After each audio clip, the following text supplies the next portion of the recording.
Good morning from Castro Urdiales. Day 11 on the Camino del Norte, and I'm facing my biggest challenge yet. 34 kilometers to Laredo, my longest stretch since injuring my knee earlier in the journey. I'll admit, I'm a bit nervous, but also excited to see what today brings. This beautiful harbor city provided a perfect night's rest after my chicken barn adventure, and now I'm ready to get back on the trail. The fishing boats are already heading out for their morning catch, as I prepare to make my way along the coast. Look at that sunrise over the Cantabrian Sea. I couldn't ask for better conditions. Sunny skies, just breezy enough to keep things cool without working against me. Perfect weather for a long day of walking.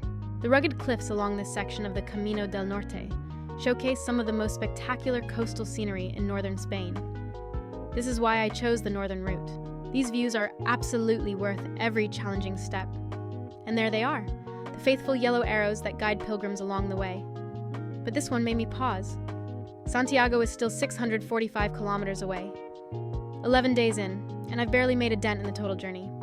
Somehow, that number doesn't discourage me, though. It just puts today's 34-kilometer challenge in perspective. The path ahead winds along these beautiful coastal cliffs before occasionally dipping into small towns and villages. My knee feels surprisingly strong this morning. Perhaps all the previous days of walking have strengthened rather than weakened it. Only one way to find out. The beauty of this coastal route simply cannot be overstated.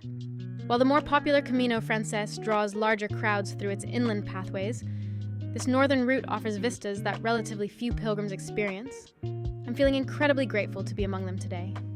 Off in the distance, I can see fishing boats dotting the horizon. I'm sending good vibes their way, selfishly hoping they're catching calamari that might find its way to my dinner plate later. The trail occasionally brings you right to the edge of these dramatic cliffs, where you can watch the waves crash against the rocks below. The constant rhythm of the sea creates a perfect soundtrack for walking, nature's own playlist for the day's journey. Spring is definitely making its presence known along the trail today. Look at this fig tree with its tiny developing fruits. They're definitely works in progress, but a promising sign of the season's advancement. Between these nascent figs, the wildflowers along the path, and the increasingly vocal birds, it feels like the whole coastline is waking up after winter.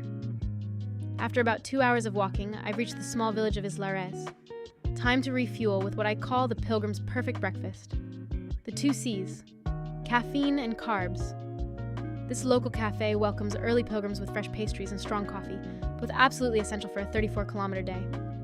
I've found that these small village stops offer not just physical refreshment, but opportunities to connect with locals, even with my limited Spanish. This friendly dog seems particularly welcoming, offering a paw shake in greeting. So once again, something amazing just happened. As I was preparing to leave and reached for my wallet, the gentleman I'd been chatting with insisted on paying for my coffee and pastry. "Is on me, for the Camino pilgrim," he said. These small acts of kindness continue to appear at just the right moments on this journey, reinforcing my faith in the essential goodness of people. Back on the trail, I've come across this beautiful inlet, where surprisingly large waves are drawing surfers to the coast. There's an entire surf camp happening here, with beginners attempting to master the basics under the watchful eyes of instructors. Watching them repeatedly try to stand on their boards, succeeding, falling, laughing, and trying again, seems like the perfect metaphor for this Camino journey. Balance, perseverance, respect for the elements, and the willingness to look slightly ridiculous in pursuit of joy. I think we could all learn something from these determined surfers.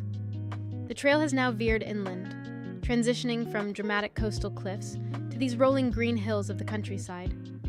I can hear the cowbells in the distance. The soundtrack has shifted from crashing waves to this gentle pastoral percussion. These inland sections offer their own distinct beauty.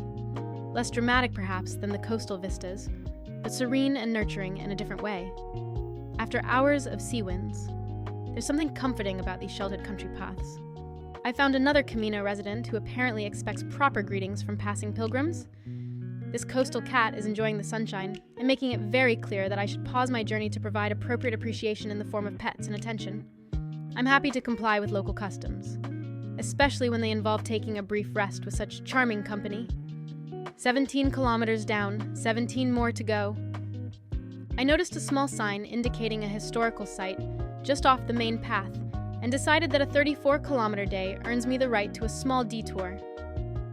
This is the Ermita de San Julian, a stone church dating back to the High Middle Ages, reportedly the oldest building in the entire region. It's awe-inspiring to think about how a church like this served countless generations of local families. How many weddings, baptisms, funerals, and weekly worship services have these walls witnessed? How many farmers stopped to pray for rain or give thanks for harvests? How many travelers sought shelter here? This stone structure has been an anchor for countless lives across centuries, and now stands quietly as modern pilgrims pass by, most never taking the short detour to witness its enduring presence. I'm glad I took the time to visit this remarkable piece of history. Back on the coastal path, I reached what might be the most spectacular vista of the day, Playa San Julian, where these dramatic cliffs provide the perfect vantage point to watch white-capped waves crash against the shore far below. Despite the growing fatigue in my legs after 25+ kilometers, I find myself lingering here, mesmerized by the rhythmic dance of water and stone. The afternoon light creates constantly shifting patterns on the water's surface, making it hard to tear myself away despite the kilometers still ahead. And there it is, Laredo, in the distance.